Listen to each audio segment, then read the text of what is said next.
On va donc parler de l'expérience client. Isabelle Macaire, à ma droite Christophe Chaptal de Chanteloup, et Hugues Lebret, qui est un journaliste qui a réussi, parce qu'il est plus journaliste. Alors Isabelle, pour vous l'expérience client, qu'est-ce que c'est? L'expérience client, en fait, c'est l'évaluation par le client de l'offre, en termes de valeur d'usage, d'émotion et d'éthique. L'expérience client, elle se construit à travers 3 temps, avant, pendant et après l'acquisition de l'offre. Danone, en fait, se retrouve en fait sur une volonté de faire attention justement à tous ces aspects en fait environnementaux. Et c'est pareil pour Lego qui utilise à 100% en fait l'énergie renouvelable. Donc on peut se dire que vivre avec l'éthique, on peut être rentable et avoir un bon modèle économique avec. Les gens ont de l'envie et de l'indulgence pour ce qui leur ressemble et ce qui leur sert, et ce qui est de leur côté, dans une promesse de marque. Et on s'est aperçu que les organisations qui étaient les plus performantes étaient celles qui étaient capables de satisfaire l'ensemble des parties prenantes.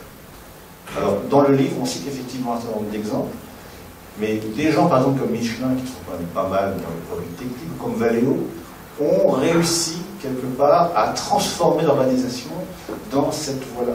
Et quand on parle de transformation, on ne parle pas de transformation de l'entreprise, on parle de transformation de l'ensemble de l'écosystème de l'entreprise et de ses parties prenantes. Or, Air France, par exemple, avec ses tentatives de proposer des offres de services sous des marques sans cesse différentes, est un peu la caricature de ce genre de fonctionnement qui consiste à dire, pour régler un problème social, on crée une nouvelle compagnie, une nouvelle marque.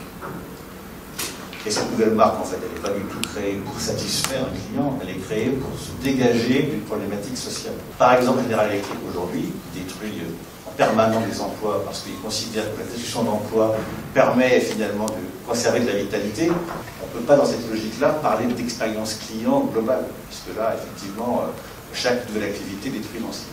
Donc, cet aspect de l'éthique, il n'est pas uniquement philosophique, il est aussi que l'organisation doit avoir cette capacité à intégrer les anciennes activités dans le développement des nouvelles.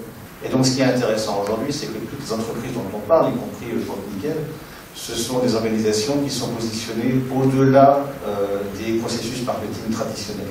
Cet ouvrage est disponible partout.